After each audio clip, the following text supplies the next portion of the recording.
Lideramos el camino de la opinión pública y buscamos que la cultura del debate alcance consensos y soluciones a los problemas de nuestro país.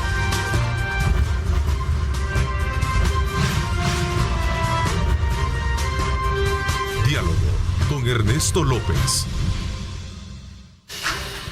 Bien, muchísimas gracias. ¿Cómo están? Bienvenidos a esta mañana de lunes 7 de marzo de 2022. Quiero aprovechar, enviar saludos muy especiales a todos y cada uno de ustedes que están siempre pendientes de nuestra señal. Esperamos que hayan disfrutado al máximo el fin de semana, que hayan hecho ejercicio, una buena dieta, que hayan asistido a sus iglesias, buenas reflexiones, buenos momentos para estar con la familia. Así es que hoy día lunes, con mucho optimismo, con muchas ganas para superar todas aquellas expectativas que se presenten y que a lo mejor necesitan de esa buena fe y sobre todo también de ese optimismo de parte suya. Recuerde colocar a Dios en el centro de sus actividades para que sus metas, sus objetivos puedan cumplirse.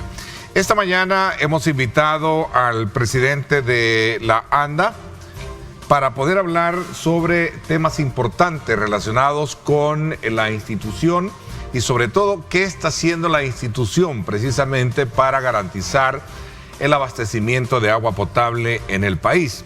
Quiero darle la más cordial bienvenida a Rubén Alemán, presidente de ANDA. Gracias por acompañarnos, Rubén. Gracias, buenos días. De verdad, un gusto empezar esta semana con los tenis puestos, literalmente, compartiendo con el pueblo salvadoreño el día a día de ANDA. Así es, y en efecto, esta mañana, por cierto, al salir del programa, viajas al occidente del país. Claro, bueno. Está la inauguración de la rehabilitación de la planta generadora de energía hidroeléctrica en el Rosario, en Metapán. Claro, bueno. Este fin de semana se celebró el Día de la Eficiencia Energética. Y una de las apuestas de ANDA es reducir nuestra huella de carbono. ¿Qué quiere decir eso? Migrar a energía limpia, a energía verde y, ¿por qué no decirlo?, bajar las emisiones en carbono. Y es así como esta mañana vamos a Metapán, a una de nuestras plantas que toma agua de un río, de una fuente superficial, y hemos hecho un proyecto de pequeña escala que puede ser replicable a nivel nacional, en el cual se genera energía, Ernesto, a partir de una turbina, y esa misma energía es la que permite integrar a la planta de tratamiento y ser autosostenible energéticamente hablando. Y algunos datos interesantes.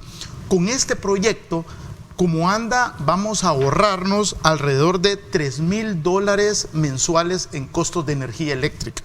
Además, definitivamente estamos disminuyendo nuestras emisiones de CO2, de carbono, y lo más importante es que estamos generando alrededor de 17,000 kilowatts de energía limpia anualmente.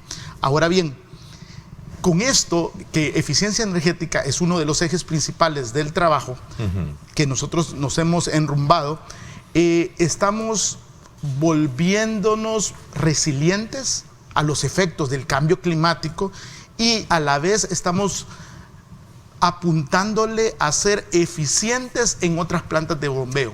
Recordemos que ANDA cuenta con más de 500 plantas de bombeo y de rebombeo, en donde de verdad uno de nuestros dolores de cabeza es la parte energética, las bombas, porque el agua es un factor tan sensible, Ernesto, que si hay un corte de energía, que si hay un fuerte viento, se suspende y la capacidad de rehabilitar ese sistema no es en segundos, no es de la noche a la mañana, cuesta.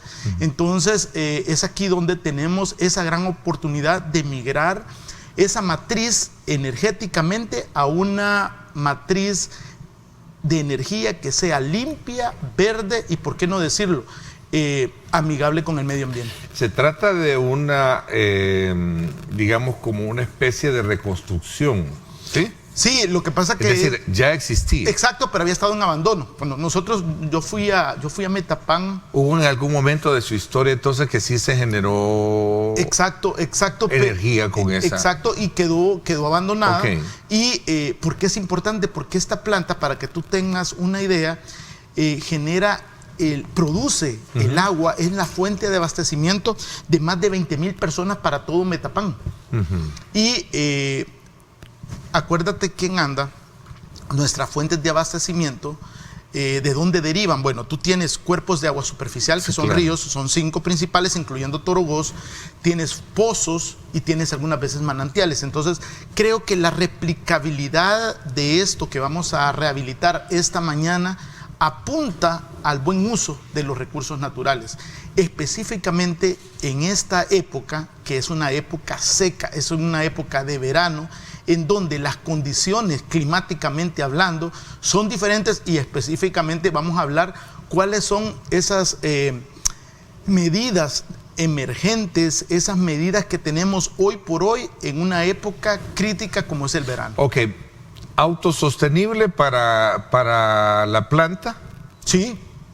Pero también con un beneficio per se a terceros. Correcto. ¿Cuánto se estaría generando cuánto tiene esa planta de generación? Tiene alrededor de, vamos a estar generando alrededor de, bueno, primero vamos a disminuir alrededor de 5,000 kilogramos de emisiones anualmente, y vamos a generar más de 17,000 kilowatts de energía. Ese es el punto que crea. Anualmente. Se le da energía más o menos a los habitantes, una parte, cierto segmento. Correcto. Hoy por hoy la energía, tengo entendido, la mayor parte de esa energía se ocupa en la misma potabilización del agua. De acuerdo. Y el remanente se inyecta a la red. Exacto. Pero, como te digo, es un proyecto replicable. Se vale soñar, ¿por qué no pensar en replicar este proyecto a plantas más grandes como el mismo Torogós? Estamos pensando también en generar energía fotovoltaica. Entonces, lo importante es, Ernesto, ser consecuente con lo que hemos estado manifestando en nuestra ruta de navegación. Eficiencia energética.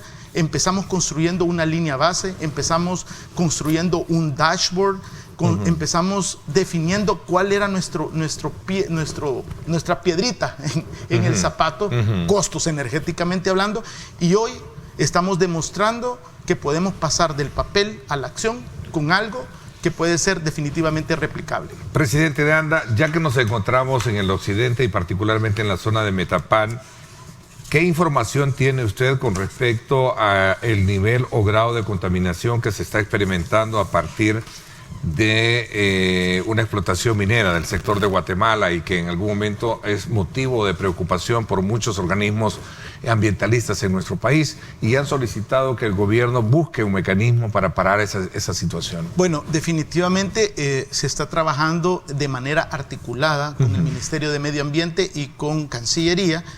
Y como ANDA, acuérdate que una de nuestras fuentes principales de abastecimiento es Torogós, que abastece el 40% del Gran San Salvador, 11 municipios, 1.5 millones de salvadoreños.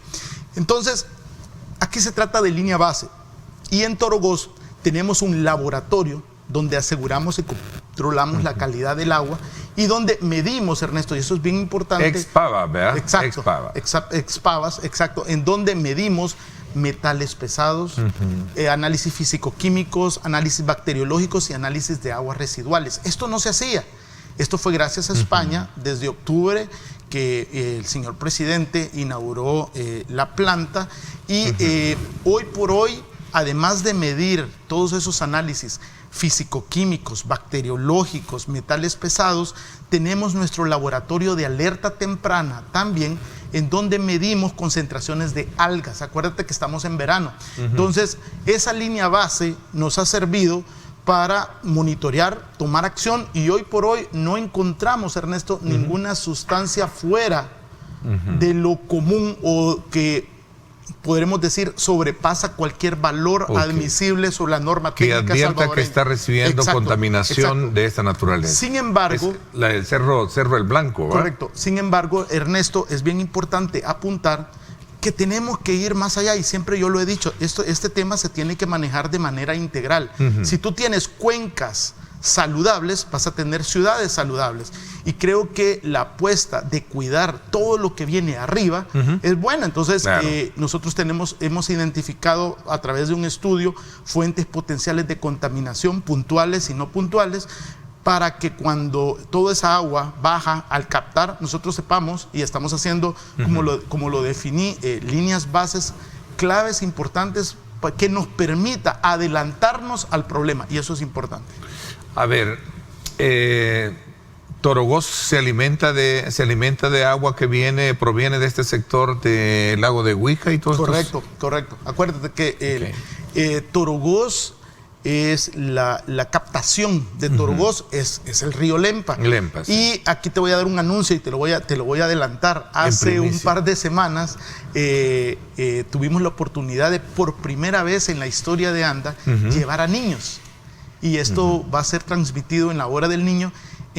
Tuvimos la oportunidad de compartir con 20 niños todo el proceso de tratamiento del agua, desde la captación, el tratamiento, la distribución, y fueron los niños los que preguntaron, fueron los niños los que intervinieron en un proceso tan complejo como la captación de agua, porque nosotros algunas veces abrimos el chorro y no nos ponemos a pensar la complejidad del tratamiento de esos 45 kilómetros de recorrido. Entonces, va a salir un reportaje un programa educativo de formación, correcto, de conciencia, muy necesario. Muy interesante, y esto, Ernesto, va a abrir la puerta a más viajes estudiantiles en donde de primera mano los estudiantes pueden conocer toda la complejidad del tratamiento del agua. Te decía esto porque al final decían los ambientalistas que era necesario, en primer lugar, parar y evitar que también ya la minería se estuviese haciendo de manera abierta, al cielo abierto le llaman ellos. Correcto.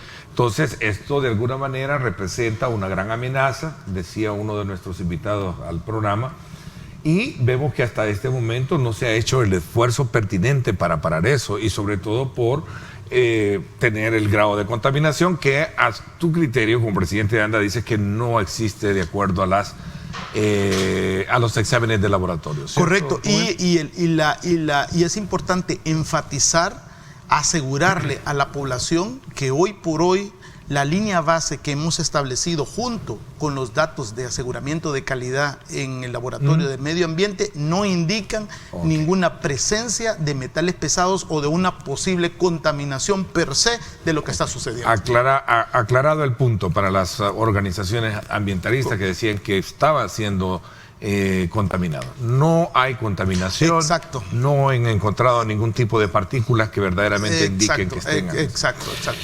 A ver, interesante. ¿Qué pasó también? Había un modelo similar en el sector del ojo, ¿cómo se llama acá? Aquí en el sector de Soyapango, en la... Guluchapa. No, aquí en el sector de la 5 de noviembre hacia abajo, había también una microplanta generadora de energía. No sé si se mantiene también esa. No estoy. Yo recuerdo que en su momento también, que era algo parecido a esto. No estoy, porque en ANDA, la única plantita que va a generar o que genera energía a partir de una turbinita de agua es esta, es la que vamos a ir. Yo recuerdo, vamos a ver si mi productor me investiga la de precisamente por ese sector de ahí.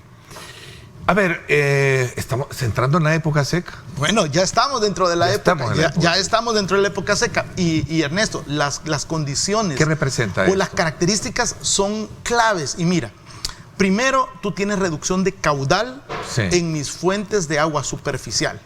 Segundo, mi manto acuífero va a reducir no tienes esa lluvia todos los días.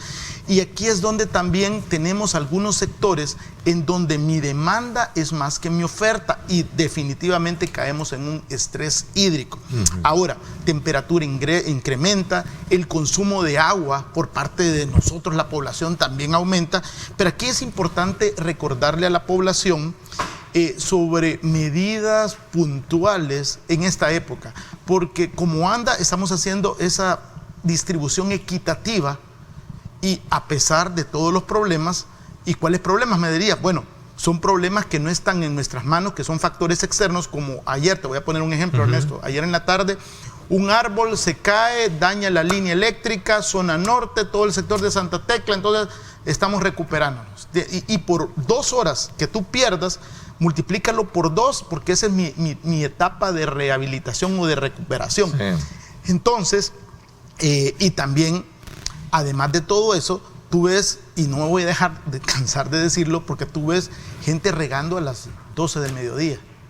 Entonces, sí, definitivamente... Tenemos un problema cultural. Exacto. Por eso me gustó mucho el programa de educativo con los niños. Sí. Porque esto debe ser trabajado desde pequeño y reconocer la importancia que tiene no solo un proceso de distribución, sino más bien de cómo cuidar nuestros recursos. Y principalmente porque nos estamos enfrentando a algo que es una emergencia mundial y es el cambio climático. Entonces, ¿cuáles son nuestras apuestas? Bueno, infraestructura verde. Estamos, y es más, al final del recorrido con los niños hicimos algo histórico y cada niño tiene su propio arbolito en Torugos y lo tiene con su nombre. Tenemos que también, y en ANDA estamos también apostándole a eso, a blindar climáticamente toda nuestra infraestructura. Es época de verano, tenemos nuestro laboratorio de alerta temprana. Los muchachos están yendo a muestrear en toda la cuenca, incluyendo el lago Huija, y también, por supuesto, tenemos nuestras rutas de abastecimiento con pipas, y aquí está el 915, el nuevo call center, donde ustedes pueden hacer uso de pedir una pipa o de reportar por qué no tengo agua. Ahora, es una época muy complicada. Yo te decía antes de comenzar el programa que nos enfrentamos a una niña. Eso quiere decir que esperemos lluvias, pero de verdad creo que fue como un mes atrás, nosotros inauguramos un par de proyectos en Morazán y fuimos a conocer unas experiencias. El corazón del corredor seco es en ese lugar y es donde tú ahí podés ver y podés palpar de primera mano cómo el cambio climático pega, y definitivamente son condiciones hostiles y es una sequía, Ernesto, increíble. Y es donde lugares donde estuvieron descuidados por años, es donde con la cooperación vasca, y justo estuvimos en Prusia, en Jocoro, Morazán, es donde vamos a rehabilitar todo un sistema para poder trabajar ahí. A ver, esos son uno de los grandes retos que yo a lo largo de la historia le he venido, de alguna manera, no sé si como una especie de propuesta descabellada, pero yo siento que ese modelo educativo debe llevar incluso a exigir a todas las promociones de estudiantes, año con año, como requisito sembrar un árbol. Es que definitivamente, porque si no sé si es descabellado eso, pero... No, mira esto, ¿por qué? Porque si tú tienes árboles, eso además de que te da la capacidad de generar oxígeno, te da la capacidad de retener agua. Y entonces ahora que estamos visitando pozos, rehabilitando infraestructura, con los alcaldes articuladamente les digo, alcaldes, sembremos arbolitos donde hay un pozo, porque eso va a mejorar mi capacidad de filtración. Por eso yo lo decía, no sé si qué tan aventurada es la propuesta, pero sí, a lo largo de mi historia, de que he estado conversando este tema con funcionarios, exfuncionarios de esta administración, incluso hasta con funcionarios de educación, la importancia, porque el tema del medio ambiente lo vemos como algo, del cambio climático lo vemos como algo que no existe, correcto, ¿verdad? Correcto. El problema es cuando se vienen situaciones como la que advierte esta mañana presidente de ANDA, que tiene que ver con ese estrés hídrico. Claro. Tú tienes mucho más demanda que oferta, hay un crecimiento poblacional desordenado y la gente pide más agua, consume más agua, y tú tienes temperaturas súper críticas que marcan arriba de los 40, 45. Y eso es que estamos enfrentándonos a un fenómeno de la Niña. ¿Te imaginas un fenómeno del Niño que es sumamente seco, en el corredor seco, sin una gota de agua? Acuérdate, Ernesto, que ANDA es el principal operador de agua potable y saneamiento en El Salvador. Estamos presentes solo en 163 de los 252 municipios. ¿Qué pasa en aquellos municipios donde no llega ANDA? Donde es un operador, o siquiera donde no tiene ningún operador. ¿Cómo hace esa gente? Y he recibido llamadas y me han escrito donde tienes lugares donde los pozos literalmente se han secado. Y dice, presidente, ayúdenos con una pipa porque los pozos que eran manejados por la comunidad X se han secado. Esos son ejemplos de una realidad, Ernesto, que año por año no va a mejorar. Y si nosotros no estamos atentos y no batallamos ese enemigo silencioso, tal como tú lo ves, que no se ve, pero que es real, consecuencias graves pueden suceder. Yo recuerdo que al inicio de la gestión actual del presidente Nayib Bukele, México donó una cantidad de dinero precisamente para establecer programas de reforestación ambiental. Creo que fueron alrededor de $30 millones. No sé con esos programas si concluyeron o están de alguna manera todavía proyectados. Está proyectado dentro del Plan Nacional de Agua. Creo que la apuesta a la infraestructura verde es una apuesta no solo de papel, sino que lo vamos en manera gradual, lo vamos a convertir en una realidad a lo largo y ancho del país, porque no hay otra manera, Ernesto, y le tenemos que meter a eso. Ahora, presidente de ANDA, se está viendo un crecimiento de desarrollo urbano en nuestro país, ¿sí? Correcto. Y eso sí creo que es sinónimo de, bueno, más empleo, claro, ¿verdad? Etcétera, etcétera. Especialmente cuando se trata de ver proyectos habitacionales. Pregunto, ¿está garantizada el agua? ¿O qué estamos haciendo con todo eso? Bueno, esta es una gran disyuntiva que no solo la tiene usted como papa caliente, sino que ha sido a lo largo de la historia también, ¿verdad? No, definitivamente. Es decir, ¿cómo saber convivir entre ambos, claro, entre el desarrollo y el tener el recurso? Mira, ¿no? Medio ambiente tiene que ir de la mano con inversión. Y eso definitivamente. Lo que como ANDA estamos haciendo es esa articulación que definitivamente tiene que existir.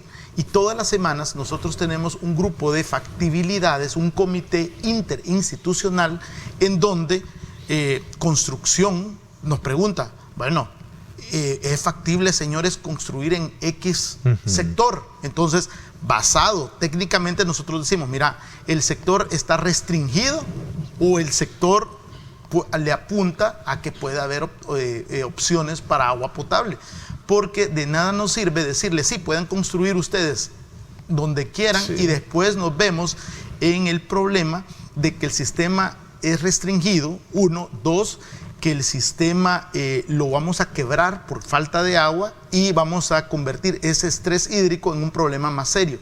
Creo que la inversión tiene que ir de la mano de medio ambiente y es donde aquí primero tenemos que definir, y eso lo estamos haciendo, los lugares donde existe agua. Hay estudios hidrogeológicos, ANDA los tiene, en donde, y no solo que haya agua, Ernesto, en cantidad, sino que haya agua en calidad, porque eso es importante. Hay algunas organizaciones ambientalistas que siguen e insisten en este sector del Mayen, ¿no? Donde se están construyendo ciertos proyectos y que si esto de alguna manera vendría a hacer un impacto negativo, especialmente por el tema de reservorio y agua para las zonas. Mira, zona norte es, y aquí voy a aprovechar para mencionarlo, si tú te acuerdas, el gran área metropolitana de San Salvador se abastece de 3 grandes cajones, por decirlo así.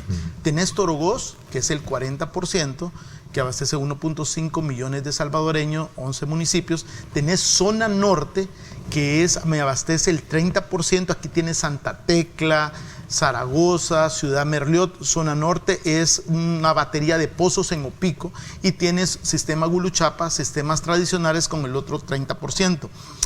En zona norte, todos esos pozos, nosotros hemos encontrado un deterioro de décadas atrás. Y es donde, con ayuda del BID, estamos apostándole a rehabilitar todo el sistema Zona Norte, lo cual va a beneficiar en gran medida a Santa Tecla, Ciudad Merliot y Zaragoza y sus alrededores. Ese programa ya está en camino, lo estamos haciendo, ya hay 2 equipos de avanzada que vinieron al país, tenemos claro lo que tenemos que hacer. Y no solo vamos a rehabilitar el sistema per se, sino que va a incluir línea eléctrica, perforación de algunos otros pozos, para mantener y preservar esa continuidad y robustez del sistema, que definitivamente, Ernesto, junto con Torogoz, la población va a ver un cambio significativo, y eso lo esperamos hacer este 2022. Entonces, este sector de aquí del Valle no representa ningún problema en términos de garantizarnos o de desabastecernos o de afectar de manera muy... No, Ernesto, nuestro... ¿Cómo ve la postura de estos grupos ambientalistas? Bueno, mira, definitivamente... técnicamente hablando, el sistema Zona Norte tiene un buen acuífero, lo cual es bueno. Sin embargo, el deterioro de los años le está pasando su factura. Y es donde acá, conjunto con nuestros socios estratégicos del BID, hemos empezado a hacer ese análisis técnico serio para identificar oportunidades de mejora, fortalezas, debilidades, lo cual va a ser traducido en una mejora a estos lugares que te estoy diciendo. Entonces, esperemos ese análisis, y podemos esperar que de pronto podamos concretizar esa ayuda técnica financiera y que se pueda ver traducido en una robustez para esos sectores que estamos hablando. Hilvanando ambos puntos, ¿verdad? Con el tema del desarrollo, la construcción de nuevos proyectos, significa entonces que no hay ningún tipo de problema para nuevas construcciones, nuevos proyectos, sobre todo por el tema de los permisos. Correcto. Porque ese es uno de los grandes problemas que había, recuerdo, antes de esta administración, y que de alguna manera, con otra visión, llegó el presidente y dijo, bueno, vamos a conceder los permisos, ¿verdad? Porque no podemos parar el desarrollo. Y es ahí donde entra la disyuntiva entre entre creer en el desarrollo y creer con la armonía, ¿no? Yo creo que armonizar ambas cosas. Correcto. Creo que bajo el presidente Bukele hemos hecho algo súper clave. Y es esa triangulación de instituciones que tenemos que trabajar de la mano. Y esa triangulación, ¿a qué me refiero, Ernesto? Me refiero a que vivienda, medio ambiente y ANDA tienen que caminar a la par. Y así lo estamos haciendo. Porque en estas etapas de inversión, de desarrollo, de ser sostenibles, amigables con el medio ambiente, esas 3 instituciones tienen que caminar a la par y no nos podemos quedar una atrás de otra. Y eso nos permite que tomar mejores decisiones. Y es más, en la Junta de Gobernadores de ANDA existe no solo gente de la ministra de Vivienda, sino que el ministro de Ambiente son parte de la Junta de Gobernadores de ANDA. ¿Por qué? Porque eso nos permite, lo que tú me estás diciendo, caminar y dar pasos certeros, sostenibles, inversión, medio ambiente y caminar juntos, porque así tiene que ser. Sí, ir en armonía con el desarrollo, porque esa es la gran disyuntiva que se generó ya en las épocas de los 90. Correcto. 2000, ¿verdad? Correcto. Y esa articulación marca una diferencia entre el antes y el después, porque al final del día queremos transformar y hacer ese cambio visible en la calidad del pueblo salvadoreño. Entonces, entrando, ya estamos en la época seca, sí auguramos también un buen invierno, entonces, según los perfiles. ¿Sí? Exacto. Entonces ya cuando viene la niña, Ernesto, ya tenemos que cambiar de chip, porque ahí tienes tu turbidez elevadas, tienes aquel arrastre. Y estamos preparados para poder de alguna manera contener todo ese tipo de... Es más, hace un par de semanas en Torogoz cambiamos las rejillas, que son las principales barreras de contención de sólidos grandes, y son automatizadas. Y esas puertas donde inicia la captación se la mostramos a los niños y quedaron fascinados. O sea, estamos adelantándonos a como debe de ser. Hace poco vi que había un intercambio de experiencias en cuanto a desarrollos, proyectos de agua, como con Costa Rica, por ejemplo. ¿Sí? Sí. Vamos a hablar de eso cuando regresemos, y otros logros también que se plantean, como el tema de la de la creación del laboratorio de alerta temprana en la investigación también relacionada con el agua. Vamos a hablar de esto cuando regresemos. Gracias a usted, amigo, que nos está enviando sus comentarios. Ya vamos a darle lectura con relación al tema, a los temas de agua, de abastecimiento de agua en algunas colonias. Vamos a aprovechar la presencia de nuestro invitado este día. Tenemos 8 días de que no nos dan agua en Sensuntepeque, Cabaña, dicen. Es parte de lo que realmente expresa la población. Son las 6:59. Gracias a usted por estar con nosotros.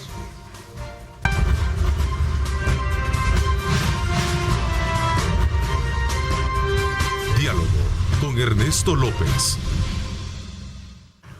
Bueno, gracias nuevamente por estar con nosotros a esta hora de la mañana. Gracias a usted por estar enviándonos sus comentarios, aprovechando la presencia del presidente de ANDA esta mañana acá con nosotros, Rubén Alemán, y quien parte después a hacer una inauguración precisamente del proyecto eléctrico de la planta de Metapán. A ver, hablábamos un poquito sobre este tema relacionado con lo del invierno, que ya estamos por, desde luego, después de la época seca, recibirlo. Vamos a tener un buen invierno, ¿verdad? Hay que prepararse para ello, decía, por todo el asolvamiento y todo ese tipo de la turbiedad que se genera a partir del movimiento del agua. En cuanto al tema de experiencias que se pueden obtener, recientemente vi un intercambio con Costa Rica en algunos proyectos. ¿En qué consiste y cómo esto se traduce para beneficio de los salvadoreños? Bueno, la semana pasada estuvimos en Costa Rica en un laboratorio que es referente regional de agua. Hemos entablado conversaciones, y no solo conversaciones, sino que firmamos un acuerdo de cooperación, el cual va a permitir establecer un programa, un intercambio técnico, y dentro de poco vamos a hacer unas rondas entre laboratorios. ¿Y qué quiere decir eso, Ernesto? Bueno, va a venir una muestra que nadie va a saber lo que contiene, nada más donde tú la compras y nuestros técnicos la analizan, y eso te permite medir tu confiabilidad analítica. Entonces vamos a hacer ese ensayo, por decirlo así, para agua potable y para aguas residuales. Eso es bueno porque te permite medir tu competencia técnica analítica entre laboratorios. Y déjame decirte que en cuestión de laboratorios, el laboratorio de Costa Rica de Acueductos y Alcantarillados, quien es la homóloga de ANDA, ellos hacen análisis bacteriológicos, físico-químicos, pero ellos hacen análisis moleculares de aguas residuales, que mediante el agua ellos pueden detectar una cadena de ADN para COVID-19. O sea, es un nivel muy avanzado, y a través de este intercambio nos va a permitir que técnicos de Costa Rica puedan venir aquí, técnicos de acá puedan ir allá, y a fortalecer básicamente la gestión en el sistema del conocimiento. Creo que eso es súper importante. Tenemos una buena, digamos, un buen personal capacitado ambiental en ANDA sobre esa base. El laboratorio de ANDA cuenta con una certificación de la Agencia de Protección Ambiental de los Estados Unidos. Porque siempre se ha visto como una institución meramente política en el pasado, ¿verdad? Bueno, la idea, creo que, y eso fue... Más allá de lo técnico. Sí, ¿verdad? pero esa fue una de las principales instrucciones del presidente Bukele, fue dar ese salto de calidad, tecnificar. Y estamos buscando todas las maneras habidas. Bueno, el rol que llevan en la nueva ley de agua creo que es, Ana, en la parte técnica. Exacto. Es toda la parte de la asesoría técnica. Exacto. Entonces, tú tienes estos intercambios, estas oportunidades para tecnificar más a tu gente.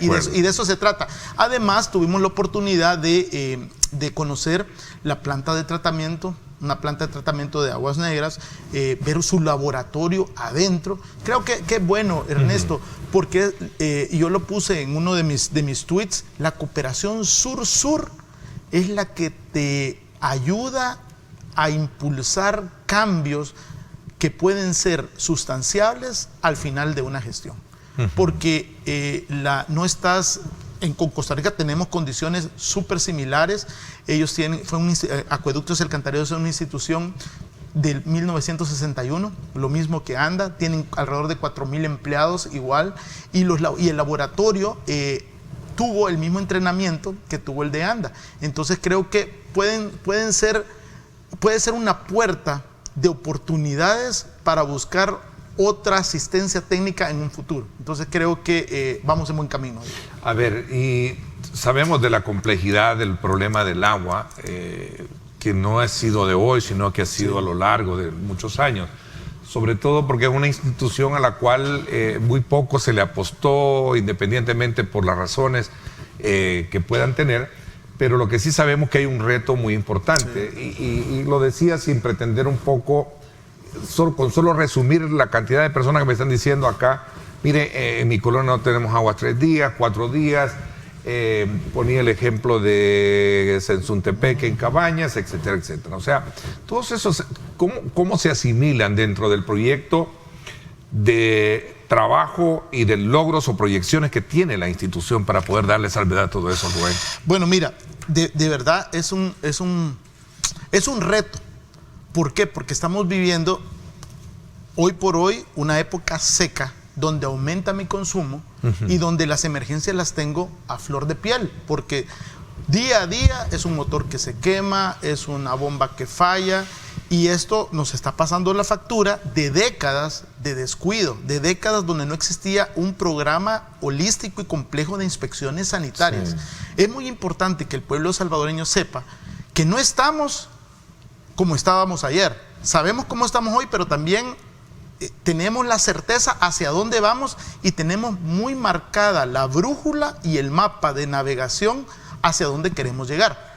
Paso a paso estamos saldando deudas históricas y hay colonias donde eran meses que no tenían, Ernesto. Claro, la distribución equitativa que se está haciendo ahora y esas fallas, como comencé diciendo al principio del programa, repercute porque en el sentido del agua, si tú tienes una falla eléctrica o una falla por X problema, tu capacidad de recuperación, de rehabilitar ese sistema no se da en segundos, sino que se da puede tardar un poco más.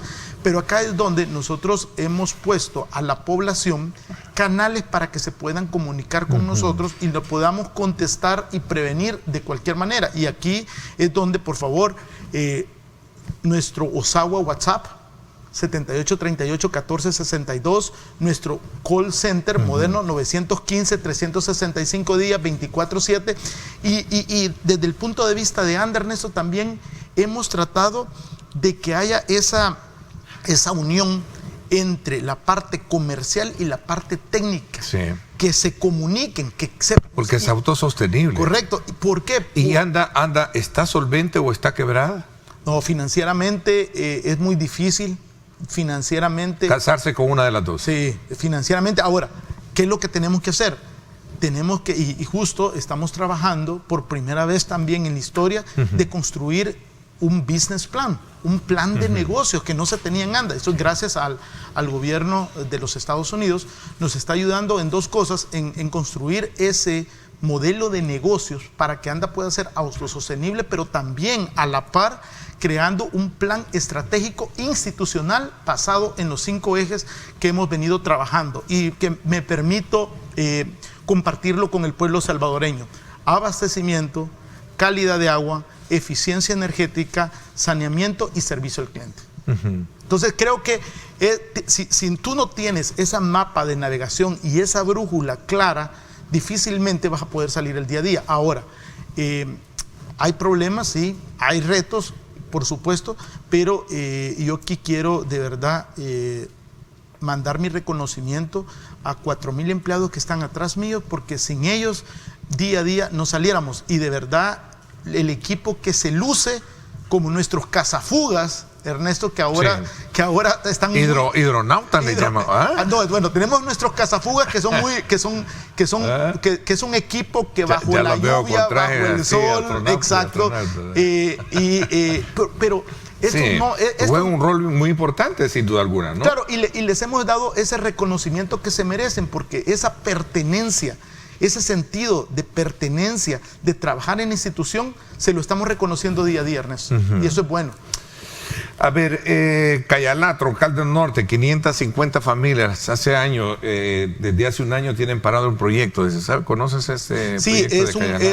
es un pozo Es un pozo que justo cuando entramos estaba ya en el proceso de ser rehabilitado. Estamos ya en la última fase de electrificación y muy pronto van a llegar esas buenas noticias. Así que por favor, un poquito de paciencia, porque personalmente vamos a ir a inaugurar ese proyecto. Interesante, porque estoy viendo que entre los logros hubo muchas reparaciones. Sí. Que creo que es uno de los grandes problemas, porque hay desperdicio de mucha agua cuando se da un rompimiento de cañerías. Bueno, yo te decía, se pierde antes que empezáramos con la rehabilitación de Torogoz, y esto viene desde el 2019, sí, que todas esas bombas parecían fuentes de Beethoven. O sea, era increíble, Ernesto. Grandes fugas. No, o sea, no te puedo. Y eso tiene que ver también con la eficiencia energética, porque imagínate la cantidad de energía o sea, son todos los elementos perfectos de una tormenta que no quisiéramos estar igual. Pero creo que hemos ido solventando técnicamente y vamos saliendo adelante, gracias a Dios. A ver, este tema de las reparaciones es bien importante. ¿A dónde tienen? Porque preguntan acá que hay fugas en mi colonia, se están corriendo mucho los mensajes, pero deben de llamar y ahí está el... Sí, bueno, lo más importante es 915, por 915, favor. Okay. 915 o Osawa, WhatsApp, y por favor, para que el mensaje sea atendido rápidamente, si nos pueden identificar con las palabras cazafugas, y entonces nosotros ya con esa identificación, nosotros inmediatamente le pasamos el reporte al grupo apropiado. Otro de los grandes logros, o mejor dicho, proyectos, recuerdo que es el tema de las agencias móviles. Claro. ¿Sí? Mira, y eso es bien importante. ¿Tú te acuerdas que hicimos un decreto transitorio? Sí. Para recuperar recargos por incumplimiento, moras, y básicamente se trataba, Ernesto, de sanear financieramente la institución en todas esas cuentas que habían por cobrar, inclusive alcaldías. Bueno, el día de hoy estamos justo a días de terminar ese decreto que duró 6 meses, cumple el 23 de marzo, y hemos recuperado alrededor de casi 3 millones de dólares, y más de 20,000 usuarios se han acogido a este decreto. Estamos con un 40% en las agencias comerciales a lo largo y ancho del país. Ustedes pueden acercarse todavía el día de hoy paralelamente tenemos nuestras agencias móviles, en donde uno de los centros fundamentales de este eje de servicio al cliente es la población. La prioridad es la población, y así como nosotros nos estamos acercando a las colonias, a algunos sectores, para legalizar también servicios. Eso es también importante, Ernesto, porque hemos descubierto una cantidad de colonias o de gente que se ha conectado fraudulentamente, y les estamos proporcionando todas esas facilidades para que puedan legalizar sus servicios como cliente formal de ANDA. Me preguntan acá qué apoyo está dando ANDA hoy con el tema de los incendios y el tema de los bomberos. Y creo que es importante. Mira, súper. Ese es otro ejemplo de articulación. Nuestro equipo trabaja coordinadamente con el ministro de Gobernación, con el cuerpo de bomberos, y estamos no solo apoyando con camiones cisterna a la hora que sea, sino que también estamos proporcionando algunos llenaderos donde pipas pueden ir a tomar agua. Creo que vamos al mismo tema, Ernesto. Como población tenemos que ser un poco cuidadosos, tenemos que ser más responsables en no provocar incendios donde no tienen que haber. Bueno, el tiempo se nos fue. Sin duda alguna era importante el abordaje esta mañana para conocer si en efecto en el sector de agua caliente se construyó, se instaló una planta, pero era para un tratamiento con el uso del agua, en este caso de... Aguas negras. Aguas negras, ¿no? Claro. Para la generación de energía, claro. A diferencia de la que van a hacer ahorita en la rehabilitación, que es con agua potable, ¿no? Correcto. Aguas negras te genera metano, y tú puedes, eso se puede transformar en biogás que tú puedes captar.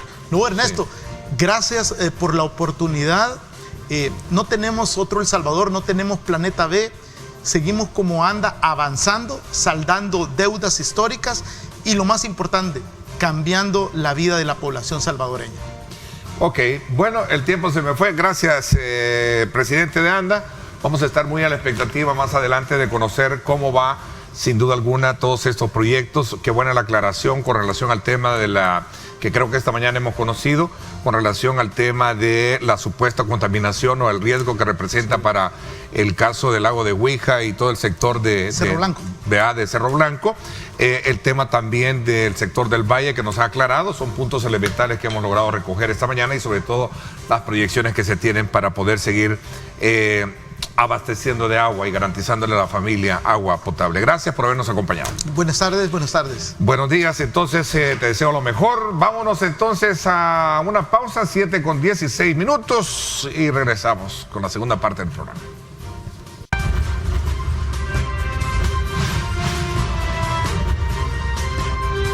Diálogo con Ernesto López.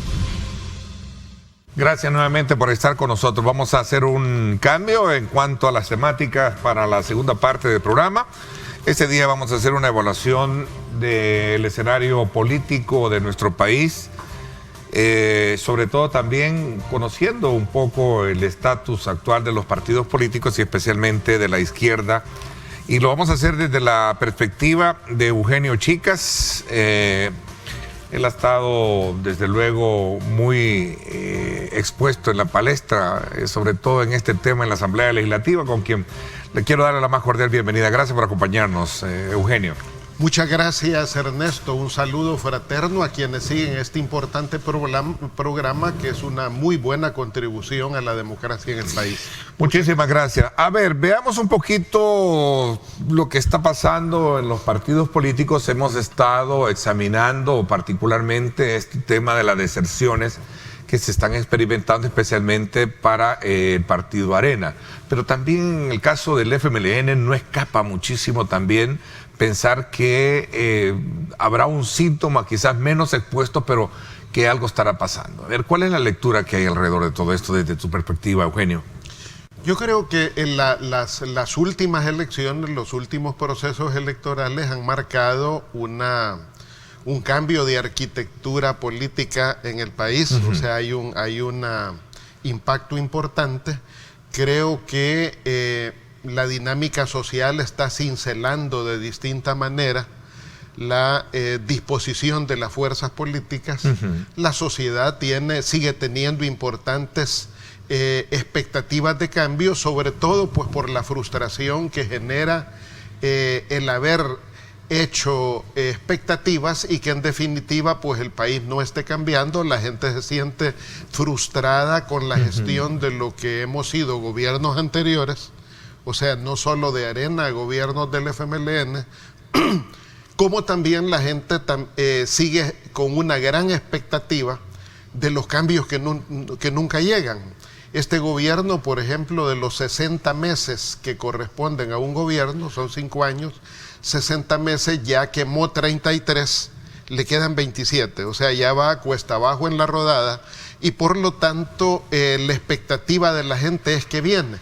En este periodo, en este año 2022, es obvio que el mayor interés de la sociedad en su conjunto se está expresando más bien en la participación social. Este es un año del movimiento social, un año donde hemos visto el ascenso de las marchas sociales. Ya vimos ayer la marcha de las mujeres, viene la marcha del 1 de mayo, el año cerró con importantes movilizaciones. Por lo tanto, yo creo que la tónica de este año seguirá siendo esa, una tónica de efervescencia social, donde la gente está tomando postura a partir de las luchas sociales respecto a los temas más relevantes del país. El año 2023 creo que será el año indudablemente donde las fuerzas políticas tendrán que estar a tono para lo que viene. Y ahí yo creo que la reconfiguración de la izquierda, la derecha y las fuerzas en su conjunto se está gestando en este momento para esa participación. Quizás voy a copiar parte de la titularidad de una noticia de un matutino para formular la pregunta que de alguna manera viene a, digamos, a centrarse un poco en esta primera intervención que hemos tenido. Es decir, los partidos de oposición, y particularmente el FMLN, están igual o peor que antes de las elecciones cuando fue el revés político que recibieron. Creo que por ahí debe haber comenzado de manera muy tácita. Están en un periodo de reconfiguración y francamente yo no me imagino ni a Arena ni al FMLN del que yo soy parte recompuestos y en condiciones de batalla para el 2024. O sea, yo creo que ahí debe de haber una recomposición en la izquierda. Me voy a referir a la izquierda. En la izquierda lo que hay es distintos agrupamientos de izquierda en el país. Hay muchas izquierdas, hay izquierda no solo en el FMLN, y mucha gente no quiere estar en el FMLN, hay que decirlo honesta y francamente. O sea, que el FMLN seamos expectativas de poder en el 2024, creo que no está planteado, al menos desde mi análisis, no lo veo configurado de esa manera. El FMLN tuvimos la oportunidad de hacer cambios de fondo en la reciente convención y hubo resistencias al cambio. Yo había dicho públicamente y lo sostengo la necesidad de estructurar una nueva dirección partidaria con rostros nuevos, figuras nuevas, en la que se enfrente los problemas del país de distinta manera desde la perspectiva social, como no se ha hecho desde la izquierda institucional en mucho tiempo. O sea, ha habido un divorcio entre el FMLN y los movimientos sociales, y ese divorcio no se va a resolver de aquí al 2024. No se va a resolver. O sea, no hay tiempo. Entonces, ¿porque no hay tiempo o es porque realmente se ha sabido aprovechar de esa debilidad para poder de alguna manera, aunque tú decías al principio, Eugenio, hay mucha expectativa todavía de la gente con relación a lo que se tiene hoy en día, ¿no? Es una mezcla, actualmente hay una mezcla de expectativa y frustración, porque como digo, ya transcurrió más de la mitad del periodo de gobierno, 33 de los 60 meses de gobierno. Este gobierno va, como dice la canción, cuesta abajo en la rodada, y a estas alturas, más allá del hospital para perros, más allá del galerón de vacunación, y de las obras que este gobierno está materializando de la gestión anterior, que son 147 obras las que quedaron planteadas en desarrollo, y más allá también de lo que ha sido el Bitcoin, por ejemplo. O sea, pues no hay cosas novedosas. Entonces, por lo tanto, esa mezcla en la gente de expectativa, de frustración, pero también de malestar con las fuerzas políticas anteriores. Por eso yo creo, definitivamente creo que las sociedades son capaces de gestar sus propios liderazgos. Ok, esto tiene que salir de la sociedad, entonces, no de los partidos. Así es, así es. Ahora, ¿cómo los partidos logremos prendernos a la cola de las transformaciones que los movimientos sociales sean capaces de gestar durante este año? Ahí es donde priven un gran reto. ¿Y qué factores provocan, digamos, esa parte que no se ve que podría replantearse dentro del FMLN? ¿Hay divisiones, digamos, hay una división interna, ¿no?, de liderazgo o de líderes? Sí, efectivamente hay una división interna. Hay dos grupos, según entiendo, en el análisis que yo recojo. Al menos hay dos grupos. Que es casi lo mismo que está pasando en Arena. Yo en Arena lo he estudiado, de hecho podemos invitar, he girado invitaciones también para venir a hablar sobre el fenómeno de Arena. Al menos hay dos grupos relevantes, podrían haber más, pero dos grupos son los relevantes, y el grupo que controla la maquinaria institucional del partido, que es el grupo vinculado a ALBA, pues obviamente no ha mostrado hasta hoy interés de poder ejecutar transformaciones en el partido que vinculen a esta maquinaria política electoral con las expectativas del país. Por ejemplo, ¿cuál es el reto de este momento?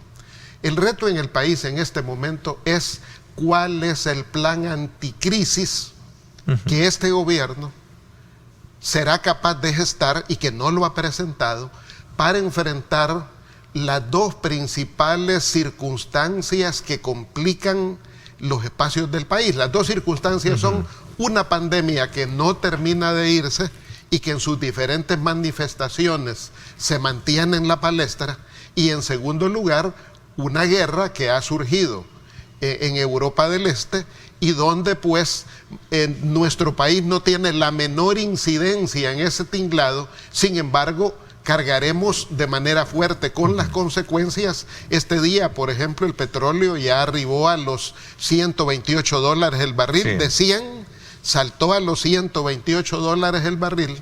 Una situación inédita, una situación que solo se vivió a la altura de la crisis del 2008, de la crisis internacional del 2008.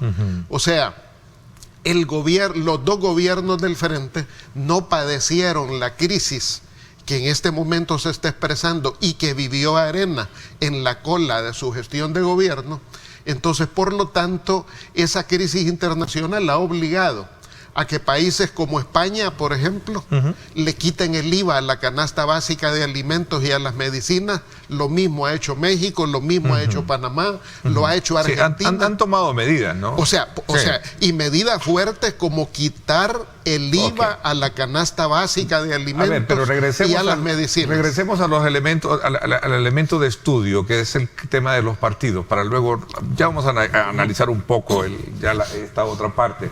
A ver, porque cuando hablamos de esos grupos que están al frente, digamos, en el partido como tal, la pregunta es, o sea, como dijo alguien, será una condena, lo decía alguien, para poder desaparecer como tal, o es algo, digamos, que es fácil de decir, pero no es tan difícil de cumplir. Será la historia la que va a determinar, y todo depende en buena medida de cómo las fuerzas políticas puedan identificar dos circunstancias. Primera circunstancia, la necesidad de transformarse. Y segunda circunstancia, la capacidad de articular un proyecto de nación que, sin pertenecer a la perspectiva de la izquierda o la derecha, sino como una perspectiva de salvación nacional, sea capaz de ofrecer una alternativa a la sociedad que se anteponga al riesgo de prolongación dictatorial de Bukele. Esa es la situación. Un plan de nación. Una candidatura, un proyecto de unidad nacional que trasciende los aspectos ideológicos, trasciende los aspectos tradicionales partidarios. ¿Por qué? Porque ni Arena ni el FMLN podremos ser capaces de articular una propuesta. Esa propuesta tiene que surgir de la sociedad. ¿Sugieres la unión de los dos partidos para enfrentar? No, nada que ver, nada que ver. ¿Sí? Por eso señalaba que los partidos, tanto Arena como el Frente, pues tendremos que ir a la cola para poder contribuir a lo que surja. En este fenómeno yo recomiendo siempre estudiar el fenómeno del 44. El fenómeno del 44 en El Salvador representó eso, la posibilidad de votar un dictador desde la sociedad civil, desde la articulación de los distintos esfuerzos sociales del 44. Sí, y donde surgen nuevas propuestas desde ahí, y donde las fuerzas tradicionales tienen como expectativa sumarse a la cola de ese movimiento. Pero si o sea, no es la unidad de la izquierda con la derecha, no. Sí, porque yo te iba a decir, ¿y quién puede creerle ahora a los partidos? Nadie. Nadie. O sea, por eso lo he señalado desde el principio. Y lo estoy diciendo a manera de lo que yo recojo como expresiones populares. Y yo también, que esa es mi experticia electoral, o sea, yo trabajo en temas electorales, soy consultor en esa ¿Qué credibilidad puedo tener de que tú me digas que ahora bajas y ayer...? Es correcto. Por eso yo con claridad señalo, las perspectivas de solución a la crisis del país no residen en la capacidad del FMLN o de Arena de poder hacer magia, no. Sino de los sectores sociales. De los sectores sociales, y tanto Arena como el FMLN, si nos recomponemos con suerte, nos prenderemos a la cola de las transformaciones que surjan en este país. O sea, sí nos ponemos las pilas y transformamos esas estructuritas, pero el cambio no surgirá de la tradicionalidad de la izquierda y la derecha, sino de la efervescencia social. A ver, eso también comparado con lo que precisamente también se tiene hoy en día. Un gobierno y un presidente bastante evaluado a pesar de todos los elementos que tú mencionabas que no se han logrado cumplir. Voy a hablar de esto sí. Cuando escenario para entrar un poco, para redefinir muy bien el tema del rol de los partidos políticos, específicamente ahora que surge una nueva opciones de partidos, ¿verdad? Ahí está Fuerza Solidaria, que también está recogiendo algunos militantes, especialmente de la derecha. Me gustaría conocer tu pregunta al respecto. Vamos entonces a la pausa. Gracias por estar con nosotros.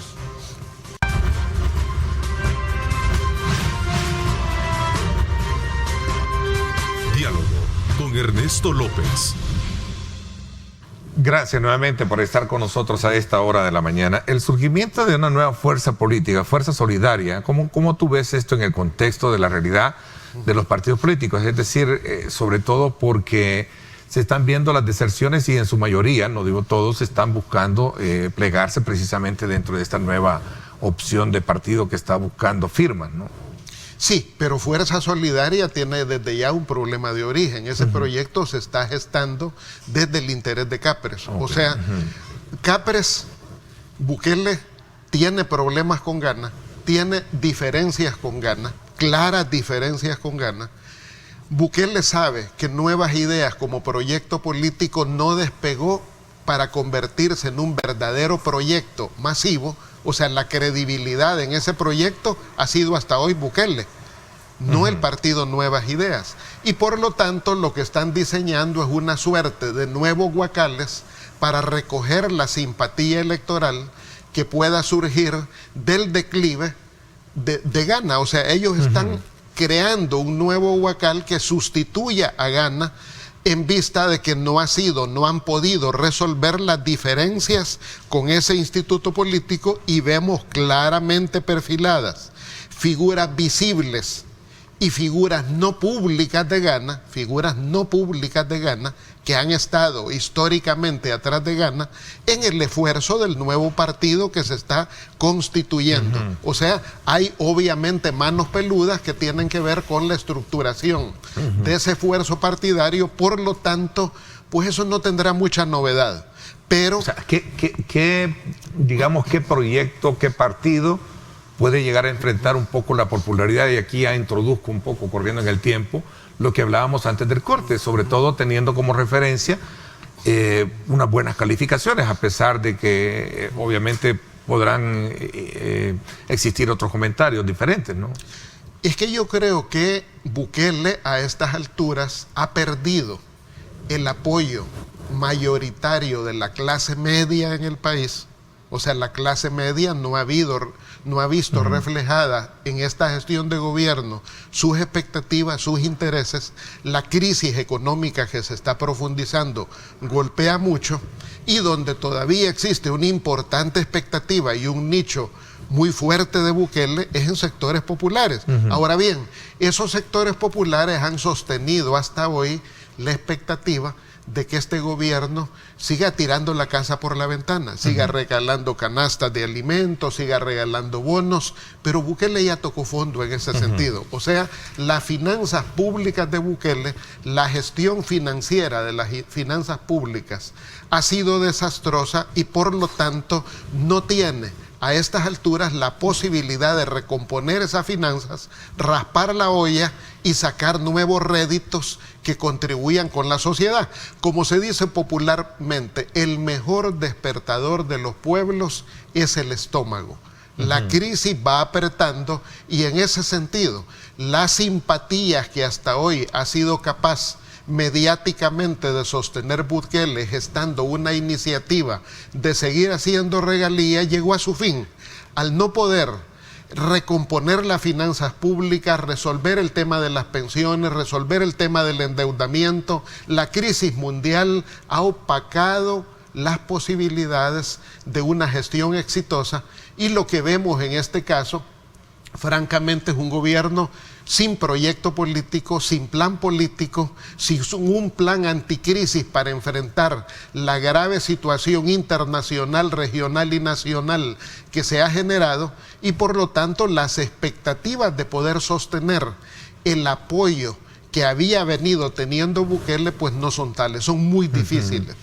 Ahora, un poco en el estudio de que estamos haciendo de los partidos y especialmente del FMLN esta mañana, decía Chafik Handal, que también es uno de los, digamos, emblemáticas figuras que tiene el partido, al igual que otros y tu persona, Eugenio, decía que el FMLN va a dar una batalla junto a todos los sectores, especialmente de los que estamos hablando, los sectores sociales. Ahí está, por cierto, esta es una de las titularidades con la que se manejó tras una intervención, ¿sí? O sea, sí, una batalla social. No, y lo debe de hacer, y es obligación. Una batalla junto al movimiento social. Y es una obligación del partido reivindicarse ante la sociedad, llegar sin vanguardismos, con humildad ante la sociedad, reconocer que nos equivocamos no solo en nuestra gestión de gobierno, sino también reconocer que no tenemos la capacidad de vanguardizar lo que pueda surgir en este periodo. O sea, el FMLN podemos ponernos junto a las luchas de los movimientos sociales en este periodo, pero eso no significa que el partido vaya a encabezar soluciones. O sea, no es posible. Además, la gente no lo está esperando. O sea, la gente no está esperando que sea la izquierda o que sea la derecha quien vanguardice esas posibilidades. O sea, no hay credibilidad desde esa posibilidad. Ahora, ¿eso anula el rol del FMLN? No, por supuesto que no. Tenemos la responsabilidad histórica de sumarnos a las luchas de los movimientos sociales, y quienes nos consideremos de izquierda, ahí debemos de juntarnos en las calles, apoyar la realización de esas justas demandas de los movimientos sociales. Ahí nos encontraremos el 1 de mayo, ahí nos hemos encontrado en las marchas que han transcurrido, pero no es la izquierda como tal la que está gestando las posibilidades de cambio en el país, sino que será la dinámica social la que logre parir sus propios liderazgos en este periodo, y las fuerzas políticas tendremos que sumarnos y acompañar esas transformaciones. A ver, aquí hay otro elemento bien importante. ¿Quién está impulsando ese proceso de transformación dentro del partido? ¿Si se está llevando a cabo o no existe?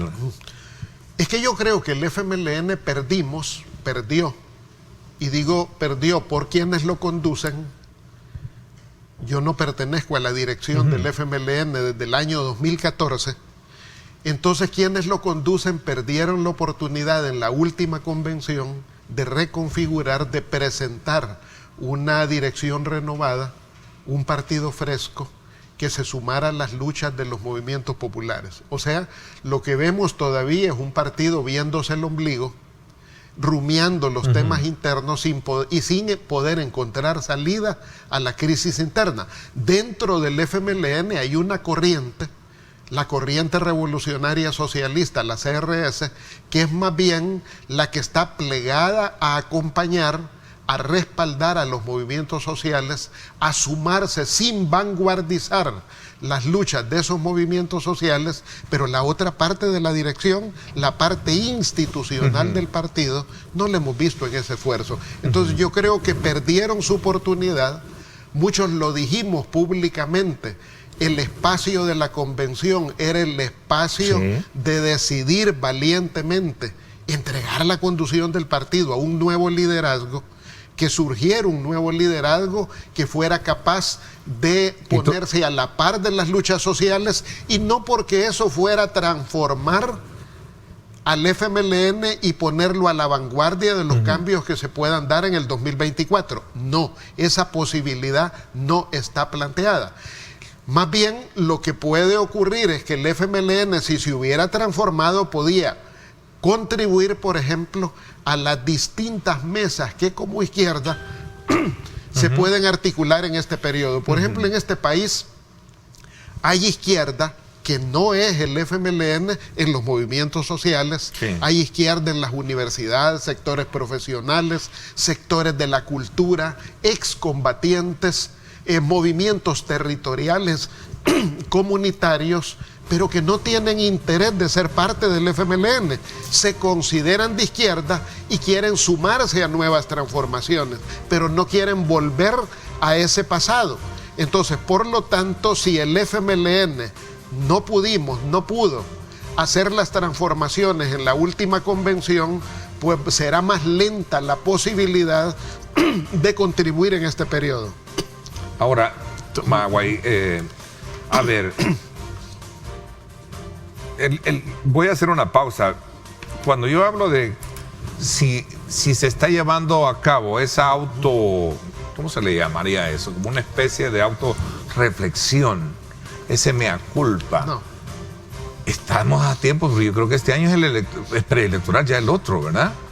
No, Vamos a pero- hablar de eso cuando regresemos, pero mientras te repones ahí, toma un poquito de agua y también rico café, que ahí está disponible, ¿verdad? Vamos a la pausa, gracias por estar con nosotros.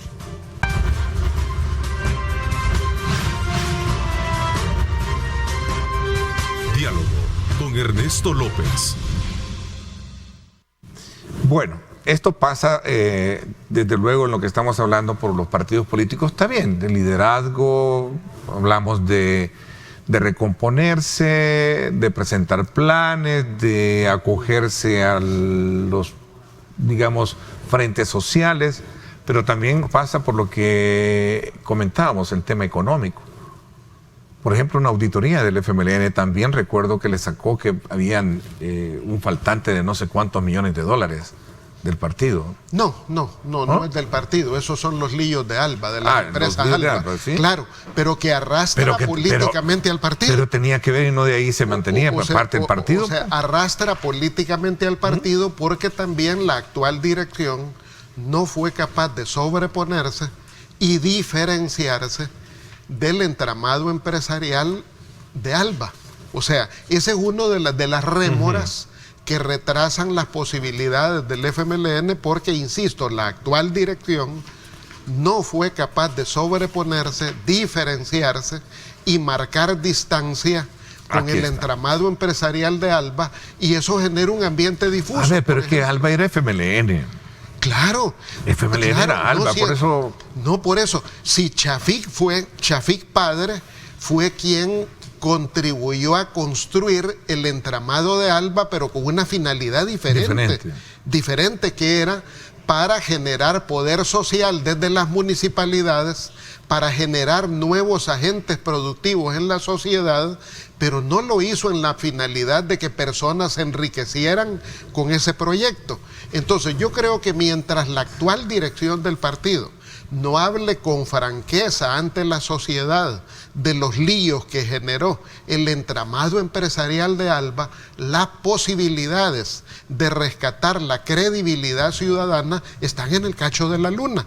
Entonces, yo creo que esos son los temas de fondo, o sea, articular la unidad dentro de la izquierda, dentro del FMLN, pasa por enfrentar abierta y frontalmente ese tipo de problemas que han debilitado, que han corroído la credibilidad de nuestro partido.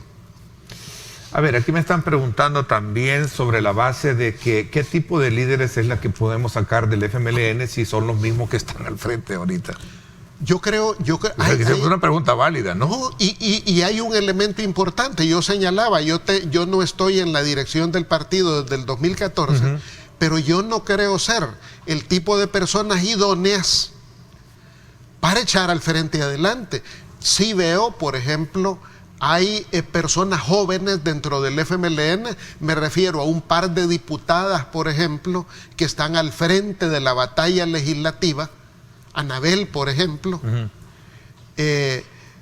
y otras compañeras que están ahí, que son rostros jóvenes, que son rostros frescos, que son rostros que han demostrado la capacidad de poder conducir esas luchas.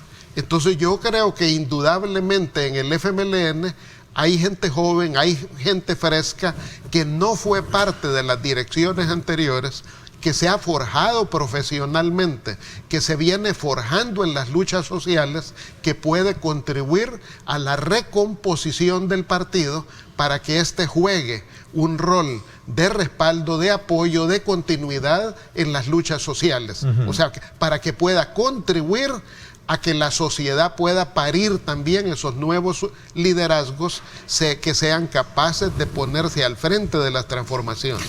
Pregunta otra, y me parece que también es válida. Ahora, ¿quién financia los partidos ahora? Si al final los partidos tienen de dónde, no tienen de dónde como lo tenían antes cuando eran gobiernos, tanto Arena como FMLN. Pero... Yo creo que el tema no necesariamente financiero, las finanzas surgen cuando se amplía el trabajo del movimiento social. El FMLN como partido, antes de que existiera el entramado de Empresa Salva, ya se financiaba de las cuotas de los militantes. Durante muchos años, el Frente llegó a ser la primera fuerza de oposición de este país a partir de la gestión de la cuota de militancia. No había Empresa Salva. O sea, el hueso del partido ha sido la participación de los movimientos sociales, ha sido la participación de los sectores históricos de izquierda, de los sectores más progresistas de esta sociedad, y por lo tanto jamás, ni durante el conflicto ni después del conflicto, las finanzas fueron el factor determinante para modelar la conducta de oposición de este partido político. O sea, no depende del dinero, depende de la estrategia, depende de las ideas, depende de las manos limpias de quienes se pongan al frente de este proyecto político. O sea, independientemente de quien esté, digamos, sobre la variable de la parte del financiamiento, de la parte que tiene que ver con la parte territorial, dice acá también que no existen. La mayor parte de líderes no están o están con miedo. Yo creo que... Los alcaldes se están haciendo amedrentados, dice acá, lo estoy leyendo, está bien. Y los alcaldes están, por ejemplo, los pocos alcaldes están amedrentados. Sí, el Frente es una maquinaria electoral que ahí está dormida. Es una maquinaria política que puede contribuir, pero ¿de qué depende que se mueva esa maquinaria política? Depende de la credibilidad de sus dirigentes. Depende del proyecto político, de la estrategia que sea capaz de motivar y movilizar a las bases del FMLN como partido. Entonces, si hay por ejemplo, yo pregunto, o sea, yo no estoy viendo en la presente coyuntura, por ejemplo, una clara postura de oposición de esta dirección del FMLN a lo que está ocurriendo en el país. Yo esperaría que nuestro partido sea capaz, por ejemplo, de hablar con franqueza, con claridad, de que este país necesita un plan anticrisis, que este país, ante el problema, por ejemplo, de la corrupción, del nepotismo, es necesario parar la corrupción y el nepotismo, porque a las cosas hay que hablarlas por su nombre. Bukele, por ejemplo, ha sido incapaz de ofrecer una solución a los graves problemas que no son nuevos, de corrupción que enfrenta el país. La corrupción ha estado presente en todos los gobiernos, en unos más, en otros menos, pero es un flagelo que ha impedido el desarrollo del país. Bukele ofreció mucho, ofreció las CICIES. La CICIES le puso una docena de expedientes para investigar hechos de corrupción de su propio gobierno. ¿Qué hizo Bukele? Engavetarlos. ¿Qué hizo la Fiscalía? Engavetarlos. O sea, enfrentar los problemas de esta coyuntura requiere posturas claras de oposición donde las cosas se le llamen por su nombre. Este país requiere un plan anticrisis que enfrente, quitarle el IVA a los productos básicos de la canasta en esta coyuntura, quitarle el IVA a los combustibles, a los medicamentos, porque eso es lo que están haciendo otros países. Pero este gobierno, ¿qué está haciendo? Nada. Y el FMLN como oposición en silencio también, sin iniciativas visibles. ¿El liderazgo al frente de Óscar Ortiz era el mejor o el más idóneo en esta, yo no sé si es transición a que está pasando el partido? Bueno, las cosas se evalúan por lo que está transcurriendo. Óscar históricamente como alcalde fue una figura brillante. pero en la actualidad no le veo el brillo que mostró cuando fue alcalde de Santa Tecla, por ejemplo, ese liderazgo, ese empuje. Por eso yo franca y claramente le he dicho a los compañeros, la convención era el momento de deponer el cargo para gestar, para abrir el espacio a nuevos liderazgos. Entonces yo creo que no es un problema solo de Óscar, no, es un problema de la conducción estratégica de este partido, que no hay conducción estratégica, no hay un proyecto político visible que haga del Frente un verdadero partido de oposición. Hay un debate, hay una desunión interna que no permite al FMLN jugar un rol coherente en la esfera pública. Por ejemplo, yo siempre he preguntado, bueno, Ramiro Vázquez, José Luis Merino es un prominente dirigente del partido. ¿Alguien recuerda que José Luis Merino le haya hecho alguna crítica a Bukele durante Bukele es gobernante? ¿Alguien recuerda que José Luis Merino haya hecho una crítica pública? Yo no lo he visto. Bueno, hemos hecho un repaso en los días anteriores, una lectura de qué está pasando en los partidos. Tenemos un poquito de lo que queríamos saber. He girado invitación a Óscar Ortiz para que nos acompañe y conocer, pues desde luego, estos y otros elementos que hemos tratado. Esperamos que más adelante los tengamos de manera más oficial. Gracias por habernos acompañado y vamos a tocar más adelante otros temas que sin duda alguna están dentro de la esfera política de nuestro país. Muchas gracias, Ernesto, y yo creo dejar un mensaje claro. Este año es el año de los movimientos sociales, de las luchas por las reivindicaciones de esta sociedad. Creo que todos los que somos parte de la izquierda tenemos la obligación de tener una doble militancia. La militancia partidaria y la militancia en las justas causas de las luchas sociales. Muchísimas gracias, Eugenio. Gracias a usted, amigo, que nos ha sintonizado en esta mañana de lunes. Sin duda alguna, abriendo la semana con mucho optimismo, con mucho aspectos que tienen que ver con echarle ganas a todo lo que viene por delante. Gracias. Los espero a las 7 en Radio Fuego, como siempre, con temas importantes de país en radio. Gracias, pásenla bien y como siempre recuerden lo más importante, amar a Dios sobre todas las cosas. Lideramos el camino de la opinión pública y buscamos que la cultura del debate alcance consensos y soluciones a los problemas de nuestro país.